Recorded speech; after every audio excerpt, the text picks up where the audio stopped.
রব্বুল আলামিনের নিরাপত্তায় প্রবেশ করে যায়। একইভাবে আমাদের প্রিয় নবী সাল্লাল্লাহু আলাইহি সাল্লাম প্রত্যেক 5 ওয়াক্ত নামাজের প্রত্যেক ওয়াক্তের পর এই 3 কুল পাঠ করতেন একবার। কয়বার?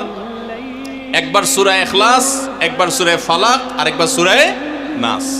তাইলে মোট দিন এবং রাতে কয় জায়গায় কয় টাইমে এই সূরাগুলো পাঠ করতে হয়?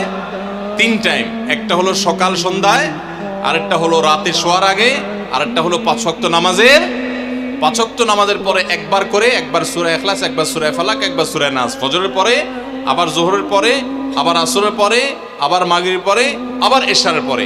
তাহলে দিন এবং রাত 24 ঘন্টায় এই 3 কুল কত বেশি গুরুত্বপূর্ণ হলে কোরআনের অন্য কোনো সূরা, অন্য কোনো আয়াত এত বেশি জায়গায়, এত বিভিন্ন জায়গায়, বিভিন্ন সময় নবী সাল্লাল্লাহু আলাইহি সাল্লাম এত সংখ্যকবার আমাদেরকে পাঠের নির্দেশ দেন নাই।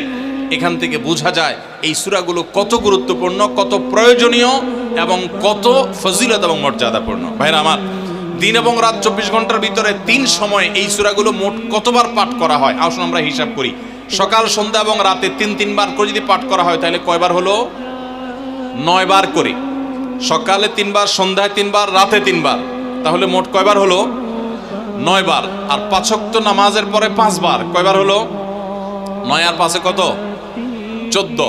সূরা ইখলাস দিনে কয়বার পড়তে হয়? কমপক্ষে 14 বার পাঠ করা সুন্নাহ। সূরা ফালাক দিনে 14 বার পাঠ করা সুন্নাহ। সূরা নাস দিনে 14 বার পাঠ করা, এটা সুন্নাত নবী সাল্লাল্লাহু আলাইহি সাল্লামের। এই আমলটা আমরা অনেকে জীবনে আজকে প্রথম শুনেছি, অনেকে হয়তো আগে থেকে জানি।